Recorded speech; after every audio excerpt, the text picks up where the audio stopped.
In 1983, Nintendo released the Famicom in Japan, and this is one of the early releases, Mario Brothers.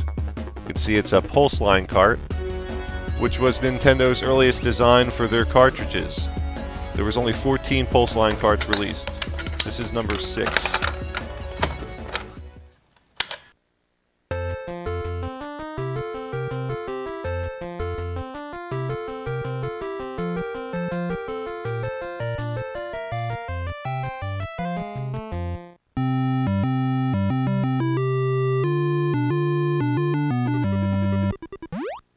I think if I saw this in somebody's house in 1983, I would have shit my pants.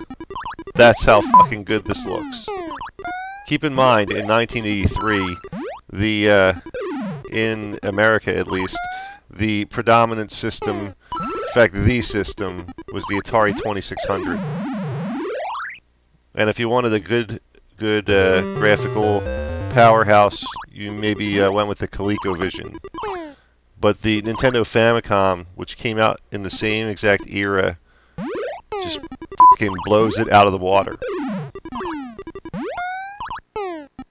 In fact, if I had known this existed in Japan in 1983, I would have been trying with all my might to get my parents to move to Japan, convincing them that we could have a better life in Japan if all we did was move there.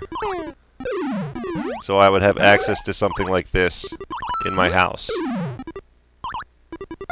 Now, don't get me wrong, I mean, this was technically the third generation of video game consoles for the home, and the Atari was technically the second, but we are talking roughly the same era. I do know that the Atari 2600 was released in the late 70s, and this was, you know, released more than 5 years later. So comparing the Famicom to the Atari 2600 is a bit like comparing apples and oranges. So Mario Brothers was one of the original launch titles for the Famicom in Japan, and like the majority of the other launch titles, it was a Nintendo arcade game that was ported to the Famicom system. And the ports were sweet-looking ports. I mean, this game is pretty darn close to the arcade, if not identical. I'm sure someone will correct me and point out what this doesn't have that the arcade does have. But as far as I can tell, and I didn't play the arcade version of this game a whole lot, but as far as I can tell, this game is pretty damn spot on.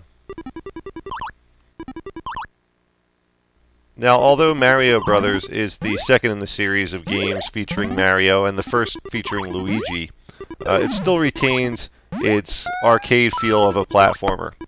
It's very similar in concept to something along the lines of Donkey Kong. And we in fact don't see the side-scrolling traditional Mario platform until the release of the wildly successful Super Mario Brothers a few years later.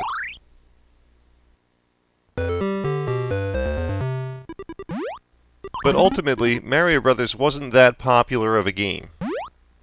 This game enjoyed only moderate success in the arcades, if that, and not a whole lot of attention or popularity on the home versions. But despite its moderate success, it's still an excellent game to play, and it's a lot of fun to play today.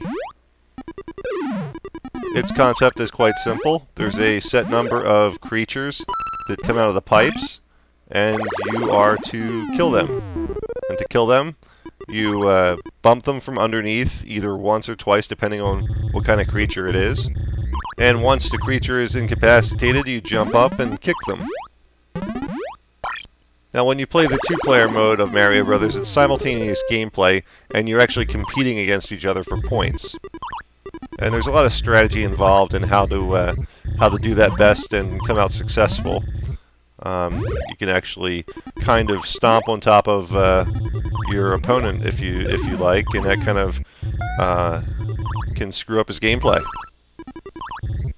Now, I'm pretty sure in the arcade version, if you were on the ground and your opponent jumped up and hit the PAL bar, that would incapacitate you as well.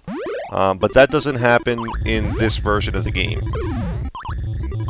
But otherwise, I believe all the other elements of the arcade are here. and this game simply looks and sounds great.